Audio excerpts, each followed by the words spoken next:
So my research focuses on the application of concept of mindfulness in the organizational domain. The concept of mindfulness is not at all new. Actually, it can be traced back to as far as the Oriental spiritual traditions, notably Buddhism, where mindfulness was considered to be a very spiritual practice. Soon people realized the importance of mindfulness for other aspects of human life, especially health. And I come from health domain, and for years together, medical practitioners have believed that mindfulness has a great role to play in attenuation of chronic diseases, autoimmune disorders, and also in other aspects of healthcare delivery, for example, drug compliance. It's the concept of application of mindfulness is in the organizational domain is a relatively a recent one, where uh, all scholars have studied how mindfulness can enhance the function of an organization, of an individual embedded in an organization, and for a group or a team embedded in the organization. Mindfulness actually refers to a state of mind characterized by heightened awareness of self as embedded in the environment, and also being non evaluative and non judgmental about experiencing the present. So, today's business world is characterized by high complexity where multiple cultures are intermingled together. It is also characterized by interdependence between various cultures, various geographies, and diverse economies. The third part, which is characteristic of today's economy, is ambiguity of relationships between cause and effect because of this complexity, and the flux, that is transitory nature of the cultures, values, and belief systems. If we see mindfulness, which emphasizes being in present and being non-evaluative and non-judgmental, is a important characteristic of functioning effectively and efficiently in this type of environment, because this type of environment requires that I should be aware of the differences.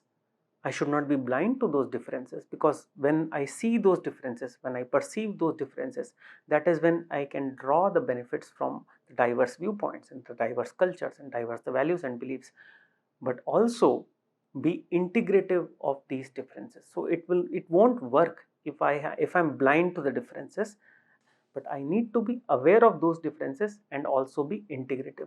And this is what is important construct of global mindset, and which is important for functioning in multinational organization MNCs, which is the flavor of the day, which requires global leaders.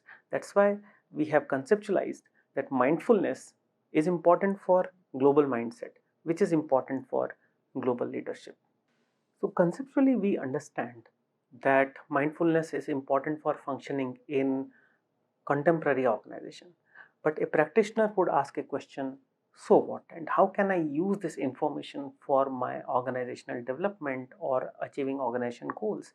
And that is where we embarked on our second study, where we wanted to investigate whether mindfulness practice actually enhances some decision making processes. So we wanted to investigate the effect of mindfulness practice on moral reasoning.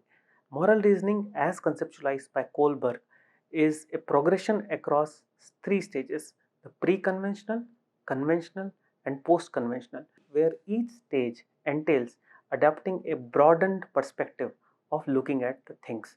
And hence, we assumed that this will be important in taking a better, holistic, and evolved decision. What we found in our study was mindfulness practices actually enhanced the level of mindfulness, the compassion, decrease the egocentric biases in those individuals, and actually finally resulted in enhanced stage of moral reasoning.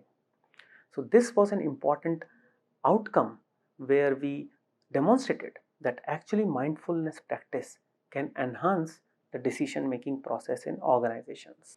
Now that we know that mindfulness practices can enhance the level of mindfulness and enhance the level of moral reasoning, how can organizations use this information to enhance their functioning?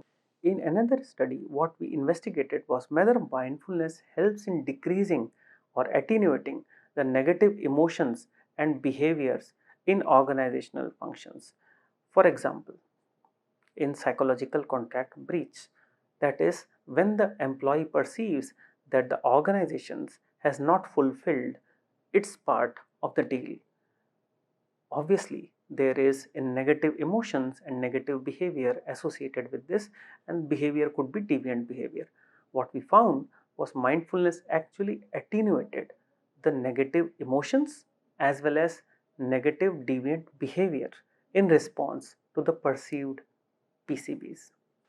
Through these three studies, what we learned is how concept of mindfulness is applied in contemporary organization, how mindfulness practices can actually enhance the level of mindfulness and also the moral reasoning and hence enhance the decision making processes, and the third, how mindfulness can decrease the negative emotions and negative behaviors in organizational domains.